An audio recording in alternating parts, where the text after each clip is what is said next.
Fame is a cage gilded by your own glory. The words linger on screen for 5 deliberate seconds, long enough for your pulse to quicken before fading to black. What if the most jaw-dropping image in recent fight history, a grainy after-midnight selfie of Conor McGregor, allegedly undressed and definitely unfiltered, wasn't a clumsy slip of the thumb at all, but the slickest diversion the UFC's hype machine has ever deployed? What if every gasp, every censor-barred repost, every meme clogging your feed was calculated fuel for a comeback engine running dangerously low on octane? Tonight we crack that hood, expose the gears, and ask whether the man once hailed Mystic Mac has become the architect of his own illusion, a billionaire illusion paid for in large part by our unwavering attention. July 14, 2025, 3:07 a.m. Rap luminary Azealia Banks uploads screenshots so explicit the platform fogs them with warning filters. She claims Conor McGregor slid those photos unasked, unhinged into her inbox. Within minutes, the hashtag #JarDeleteMcGregor racks up 16 million impressions. TMZ dispatches camera crews from Miami to Dublin. Reddit threads multiply like Hydra heads. And the man at the center of it all? He's photographed that evening in Fort Lauderdale, a champagne flute balanced between tattooed fingers, celebrating his 37th birthday beside a mystery woman. D. Devlin, fiancé and mother of his children, scrolls thousands of miles away, posting cryptic Bible verses before deleting them an hour later. The timing raises every eyebrow. 1 week earlier, pay-per-view projections for UFC 303 McGregor's long-promised return against Michael Chandler were sagging. Rival star Khamzat Chimaev had just hijacked headlines with a Saudi megacard. By dawn, those headlines were ashes. McGregor's name blazed again. Negative attention is still attention. And in this fighter's bank of controversy, outrage deposits earn compounded interest. Behind the noise sits a cold PR calculus. If pundits are screaming about blurred skin, they're not dissecting ticket sales charts or lingering leg injuries. Distraction achieved. Rewind to May 2023. Netflix premieres McGregor Forever, a 4-episode odyssey of hospital corridors, Lamborghini joyrides, and toddlers giggling atop a father wrapped in surgical gauze. The documentary drips redemption, titanium screws, slow-motion squat racks, orchestral strings. Viewers witness grit, but critics spot vanishing acts. No mention of yacht party lawsuits, Dublin pub violence, or back-to-back TKOs at the fists of Dustin Poirier. On Rotten Tomatoes, the series pulls an 82% audience score, yet The Guardian labels it a 4-hour spin cycle, while an Irish columnist quips, "It's Rocky IV if the director edits out every punch that lands on Rocky." The show's genius isn't illumination, it's suspension. By casting Conor as the wounded titan still hungry, it freezes the fanbase in belief mode. Calendars march forward, rivals hoist belts, but to 231 million Netflix subscribers, McGregor's story pauses on the brink of glory, waiting eternally for the comeback episode that hasn't aired. October 8, 2023. The United States Anti-Doping Agency, USADA, confirms McGregor has re-entered its testing pool after nearly 2 years away. On the very same news cycle, USADA announces it will end its decade-long partnership with the UFC on December 31st. By rule, a returning athlete must log 2 negative samples over 6 months unless an exemption materializes. Speculation detonates. Is the world's loudest cash cow angling to short-circuit the calendar? Dana White insists Conor gets no special treatment, but fans recall Brock Lesnar's 2016 fast track and raise skeptical brows. When USADA later accuses UFC brass of misrepresenting negotiations, the promotion hints at its own in-house testing program. In the middle stands McGregor posting motivational quotes, flexing rehabbed quads, saying nothing.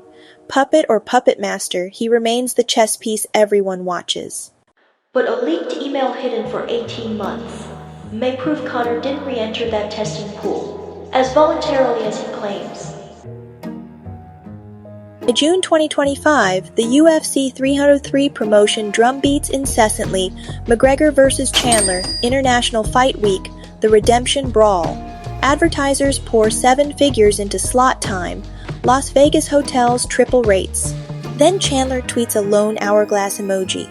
3 days later, Dana White, face drawn, confirms the nightmare. Conor is out, injured during camp. No scan, no doctor's note, no detail.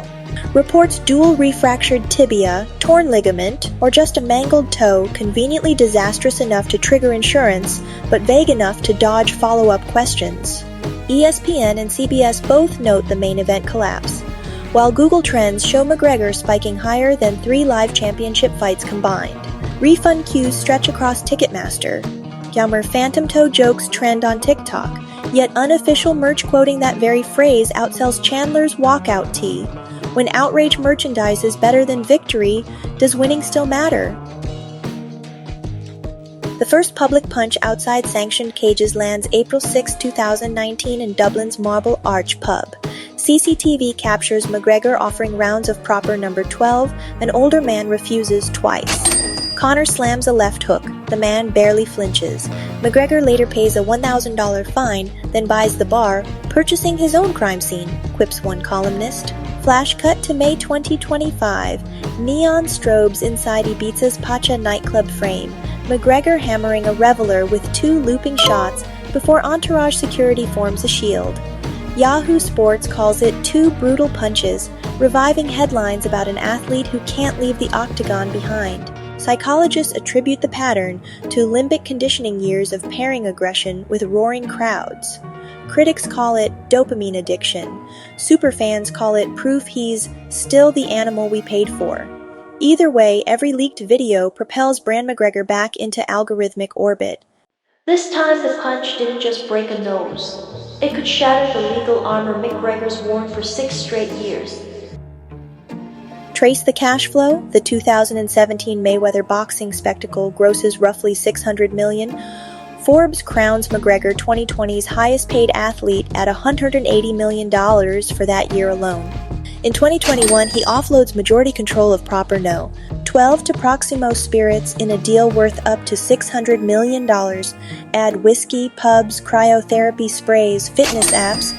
An empire so wide even a 4-year fighting hiatus can't stop 8-figure income streams. Dana White once said, "Conor isn't just a fighter, he's a one-man category." Categories print money on controversy. Pay-per-view contracts guarantee a cut whether Conor wins, loses, or never throws a punch, as long as you tune in. Outrage is free advertising. Apology tours double as product launches. Behind the yacht photos and champagne toasts, cracks Spider. Spanish courts reopen assault probes when new Ibiza footage surfaces. Dublin accountants flag labyrinthine research vessel write-offs for super yachts. Insiders whisper that Blackforge Inn bleeds cash, propped up by brand deals that themselves depend on controversy. Training clips show a heavier frame, a lingering limp sparring rounds reportedly paused when the titanium-studded leg protests. Historian Will Durant wrote, "Every empire dies from internal corrosion before external conquest." If the UFC is an empire and McGregor its shin-plated Caesar, then rehab setbacks, legal bills, and scandal fatigue are the barbarians at the gate.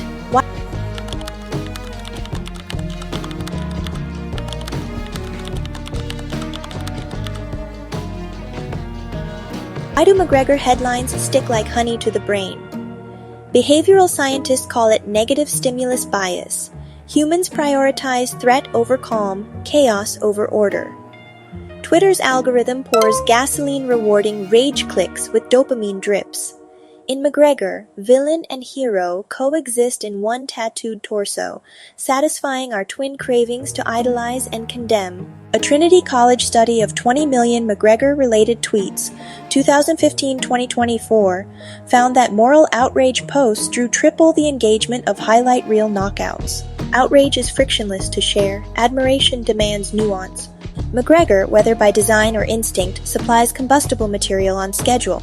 Yet the same study notes a shift, empathy fatigue tweets. "I'm over this circus have risen 40% in 2025. Even dopamine junkies tire when plotlines rerun."